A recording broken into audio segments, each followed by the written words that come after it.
اعوذ باللہ من الشیطان الرجیم بسم اللہ الرحمن الرحیم رب اشرح لی صدری ویسر لی امری واحلل عقدۃ من لسانی یفقہوا قولی رب زدنی علما رب زدنی علما رب زدنی علما۔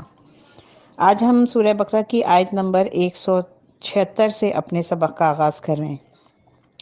اس آیت کو پچھلی آیت سے اگر ہم ملائیں تو ہمیں پتہ چلے گا کہ وہ لوگ جو کتاب کا انکار کرتے تھے، اللہ کی طرف سے بھیجی گئی کتاب کا، احکامات کا، تو وہ در حقیقت اپنے پیٹوں میں آگ بھر رہے ہیں، کیونکہ وہ ان آیات کو تھوڑی سی قیمت کے بدلے بیچ رہے ہیں۔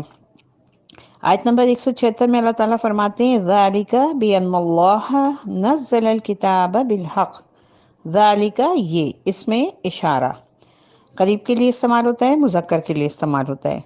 بِأَنَّ اللَّهَ کہ اللہ نے تو، بے شک اللہ نے تو، نزل الکتاب نازل کیا کتاب کو، بالحق حق کے ساتھ، با لگی ہوئی ہے جیسے بسم اللہ، اللہ کے نام کے ساتھ، تو ساتھ کی میننگ آئے گی یہاں پہ، یعنی مطلب کیا ہوا، یہ اس لیے کہ اللہ نے تو کتاب نازل کی حق کے ساتھ۔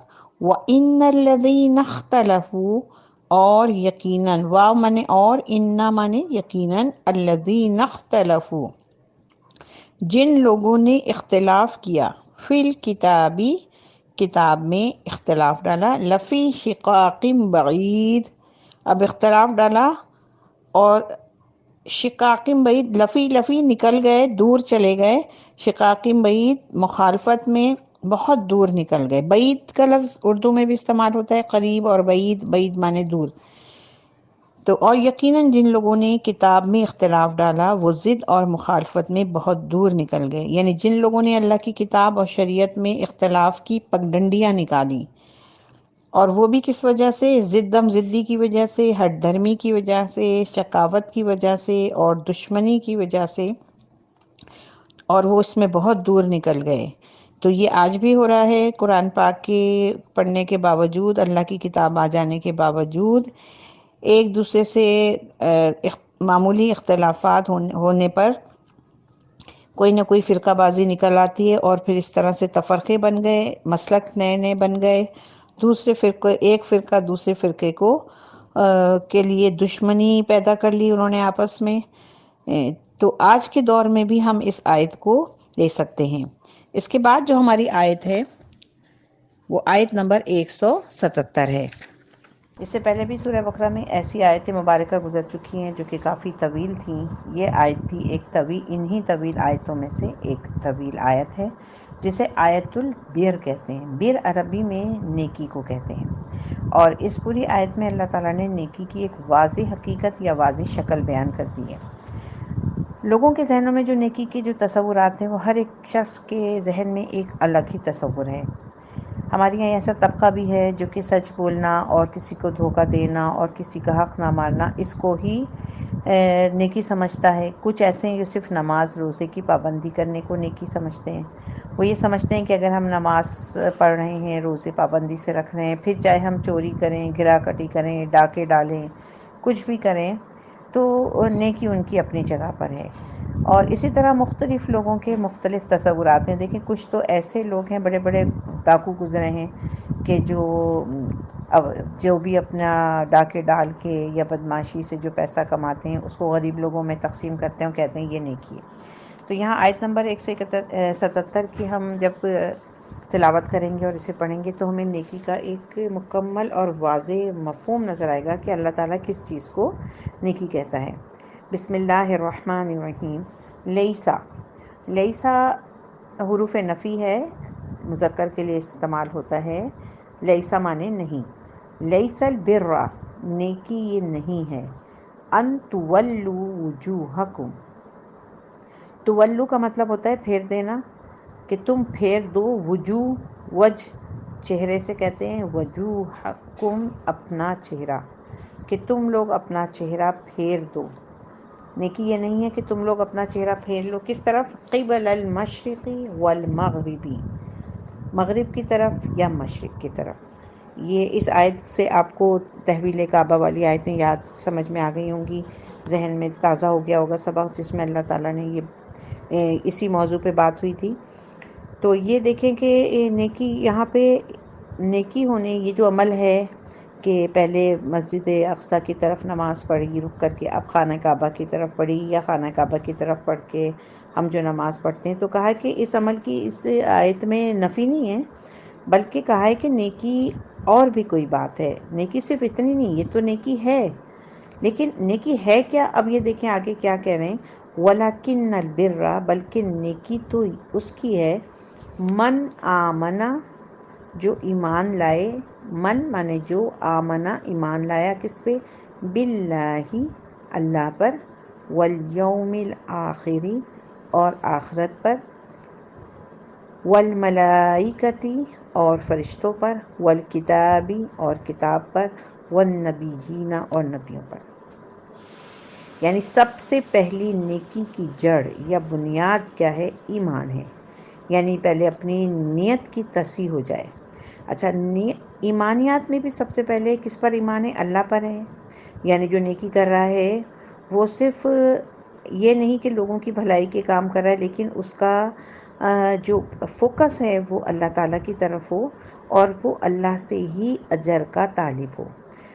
پھر قیامت کے دن پر ایمان کا ذکر ہوا کہ اس جو بھی نیکی کی ہے اس کا جو اجر ہے وہ دنیا میں نہیں بلکہ آخرت میں ہمیں مطلوب ہے، ورنہ یہ تو سوداگری ہو گئی۔ یعنی آدمی اگر سوداگری کرے اور دکانداری کرے تو دنیا کی چیزوں کی کرے نا، یہ جو اس طرح کی دین کو بیچنا، یہ تو جائز بات نہیں ہے نا۔ دین کا کام کرا ہے، اب دیکھیں بہت سے لوگ دین کا کام کرتے ہیں، پھر اس میں چاہتے ہیں کہ ہمیں پیسے ملے، اور پیسے نہ ملے تو ہمیں شہرت ملے، ہم مشہور ہو جائیں، لوگ ہمارے زور بیان کی تعریف کرنے لگیں، تو یہ بھی سمجھے ایک طرح سے ایک صلہ طلب کرنا ہوا۔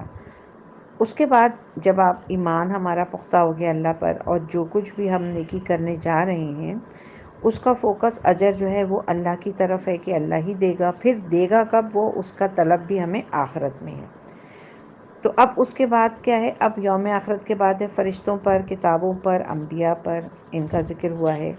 اب یہ جو تینوں چیزیں ہیں، یعنی فرشتے، کتابیں اور انبیاء، یہ ایک یونٹ بنتے ہیں کہ فرشتہ وحی کی صورت میں کتاب لے کر آیا جو انبیاء پر نازل ہوئی۔ ایمان بالرسالت کا تعلق نیکی کے ساتھ ہے، یعنی یہ نیکی ایک مجسمہ ہے، ایک ماڈل، ایک آئیڈیل ہے، یعنی ایک اسوہ رسول کی صورت میں انسان کے سامنے، یعنی اللہ تعالیٰ جو کچھ کہہ رہے ہیں، جو چاہ رہے ہیں، اس کے لیے ایک ماڈل بھی ساتھ میں بھیج رہے ہیں، وہ ہے نبی کی شکل میں۔ تو ہمارے لیے جو ماڈل ہے وہ کون ہے؟ نبی پاک صلی اللہ علیہ وسلم کا اسوہ حسنہ ہے، کہ ہم ان کو دیکھیں اور ان کو دیکھنے کے بعد پھر ویسی نیکی کریں۔ یہاں پر ایک خاص بات یہ ہے کہ جو بھی شے ہوگی یا جو بھی نیکی کی جائے گی تو وہ نہ تو نبی پاک صلی اللہ علیہ وسلم کی سیرت سے زیادہ ہوگی اور نہ ہی اس سے کم ہوگی۔ دیکھیں اگر زیادہ ہوئی تو اس کا مطلب ہے آپ صلی اللہ علیہ وسلم سے کوئی نعوذ باللہ غلطی ہو گئی یا انہوں نے کوئی کام کم کیا، جو ہم جو ہے بڑھ کر اس سے زیادہ نیکی کرنے کا کوشش کریں۔ اور کم کا مطلب یہ ہے کہ ہم اپنے مقصد میں ہی کامیاب نہیں ہوئے، ہم اس مقام تک ہی نہیں پہنچ پائے جو رسول اللہ صلی اللہ علیہ وسلم کی اور قرآن کا جو ہمارا جو مقصود تھا اس تک۔ تو اس کا مطلب ہے ہمیں بال برابر بھی آپ صلی اللہ علیہ وسلم کی اسوہ حسنہ سے نہ تو زیادتی کرنی چاہیے اور نہ ہی کمی۔ وَآتَ الْمَالَ، اب جب ایمان کی بات مکمل ہو گئی، آگے اللہ فرماتے ہیں وَآتَ الْمَالَ عَلَى حُبِّهِ، وَآتَ جو دیا جاتا ہے، عطا سے نکلا ہے، جو ملا ہے، وہ مالا خرچ کرے، علی حبہ، اور وہ خرچ کرے۔ اب یہاں دیکھیں علی حبہ، اس کی محبت کے باوجود، یہاں محسوس ایسا ہو رہا ہے، جو تھوڑی بہت عربی جانتے ہیں وہ اس کو اس معنوں میں لے رہے ہوں گے، وَآتَ الْمَالَ عَلَى حُبِّهِ، اور خرچ کرتا ہے مال اس کی محبت میں، اس کی محبت پر۔ تو ایسا لگ رہا ہے کہ حب مانے محبت، ہی مانے اس کی، تو یہ جو گول والا ہا ہے لٹکنیاں اور اس کے نیچے کھڑی زیر ہے، یہ ضمیر متصل ہے، لیکن یہ ضمیر متصل ہمیں ایسا لگ رہا ہے اس آیت کو پڑھتے ہوئے کہ یہ اللہ کی طرف جا رہی ہے، کہ اللہ کی محبت میں نہیں، یہ نہیں ہے، بلکہ یہ جا رہی ہے مال کی طرف۔ معنی اس کے اب اس ضمیر کو سمجھنے سے معنی دیکھیں کتنے کھل کے آ گئے، یعنی کہ اس عربی کو اگر ہم کھولیں گے، وَآتَ الْمَالَ، اور خرچ کرے، عطا کرے، دے مال کو، علی مانے پر، حب ہی، اس کی محبت، یعنی کس کی محبت؟ مال کی۔ مال کی محبت دل میں ہونے کے باوجود وہ خرچ کرے. دیکھیں کتنے خوبصورت معنی نکل کے آئے کہ وہ جس کے دل میں اللہ پر ایمان ہو، آخرت پر ایمان ہو، انبیاء پہ ایمان ہو، کتاب پر ایمان ہو، ان تمام یقین رکھنے کے بعد، اس کا یہ ایمان کے بعد اب پریکٹیکل کیا کرنا ہے؟ پریکٹیکل یہ کرنا ہے کہ جو کچھ بھی مال ہے اسے اس کے دل میں اس مال کی بھلے کتنی بھی محبت ہو وہ اسے خرچ کرے. اب خرچ بھی ایسے نہیں کہہ دیا اللہ نے، یہاں بات ختم نہیں کی بلکہ خرچ کرنے کی جگہیں بتا دیں. ذوی القربہ قرابت داروں میں، والیتامہ یتیموں پر، والمساکین اور مسکینوں پر، محتاجوں پر، وابن السبیل اور سبیل کہتے ہیں راستے کو، اور مسافروں پر، والسائلین اور مانگنے والوں پر، وفی الرقاب اور گردن کے چھڑانے پر. گویا نیکی کے جو مظہر ہے جب وہ کھل کے ایک شکل میں آئے گی تو وہ شکل جو ہے انسانی ہمدردی کی شکل میں آئے گی. اب خدا نہ خواستہ نعوذ باللہ اللہ تعالیٰ کوئی مجسم شکل تو ہے نہیں کہ پھر ہم ان کے پاؤں دبائیں، ان کی خدمت کریں. نہ فرشتے ایسے ہمیں نظر آ رہے ہیں، نہ انبیاء بھی ہمارے درمیان موجود ہیں.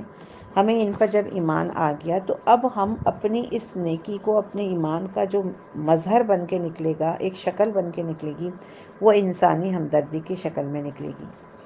تو اگر یہ نہیں ہے تو نیکی کا وجود ہی نہیں ہے. عبادات کے انبار لگے ہوں، دل میں سختی ہو، کوئی انسان دوسرے کے پاس آ کر اپنی حاجت بیان کرے تو ذرا سا دل نہ پسیجے، تو یہ کوئی ایمان نہیں ہے.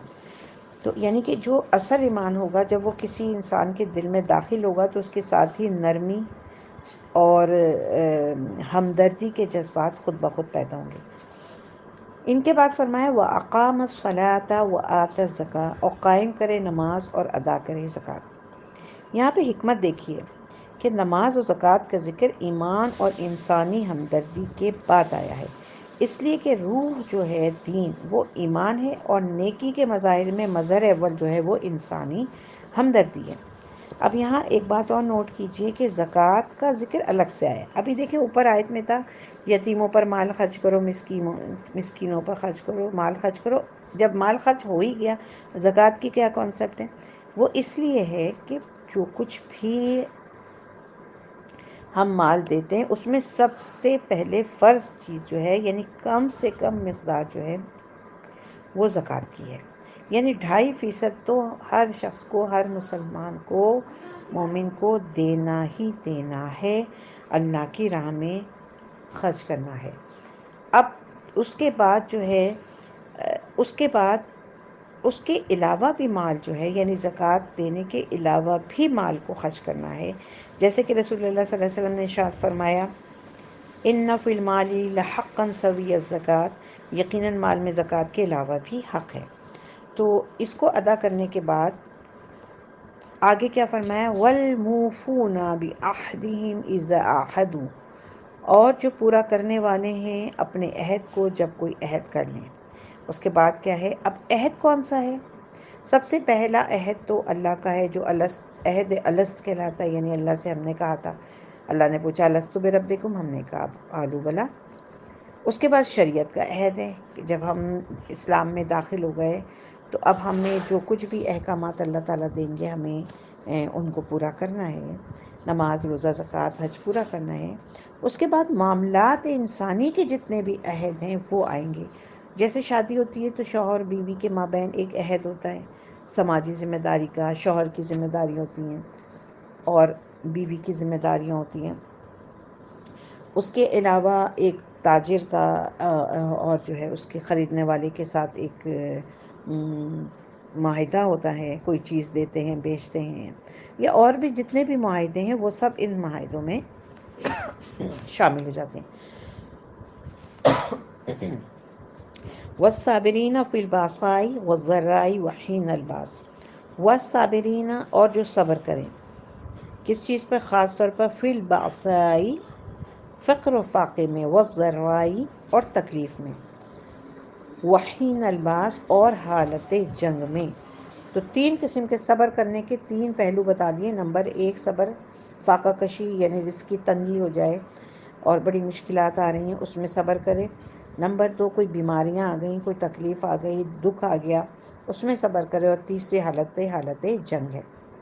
اب یہاں نیکی کا دیکھیں ایک مکمل پیکج، ایک مکمل بتا دیا گیا ہے کہ ہمارا دین جو ہے کسی بھکشیوں کی طرح سے دین نہیں ہے، یا کسی یہود کی طرح سے، یا ہمارے یہاں جو ہے کسی ہندوؤں کی طرح سے کوئی دین نہیں ہے کہ بس آپ جو ہیں اپنے آپ کو خانقاہوں میں محفوظ کر لیں اور اپنے آپ کو جو گرجا گھر ہیں اس کے اندر رکھیں اور پھر بس اسی کے اندر جو ہے اپنے دین کی پرچار کرتے رہیں اور کسی کی مدد کرتے رہیں۔ جو یہ آخری ٹاپک ہے کہ جنگ کی حالت میں، تو یہاں اصل میں بہت بڑی ایک انفرادیت ہے دین اسلام کی، وہ یہاں پہ نظر آ رہی ہے، کھل کے سامنے آ رہی ہے کہ ایسی نیکیاں تو ہم نے دیکھی ہیں اور مذاہب میں بھی دیکھی ہیں کہ وہ غریبوں کی مدد بھی کرتے ہیں، بیواؤں کا بھی ہاتھ تھامتے ہیں، سب کچھ کرتے ہیں۔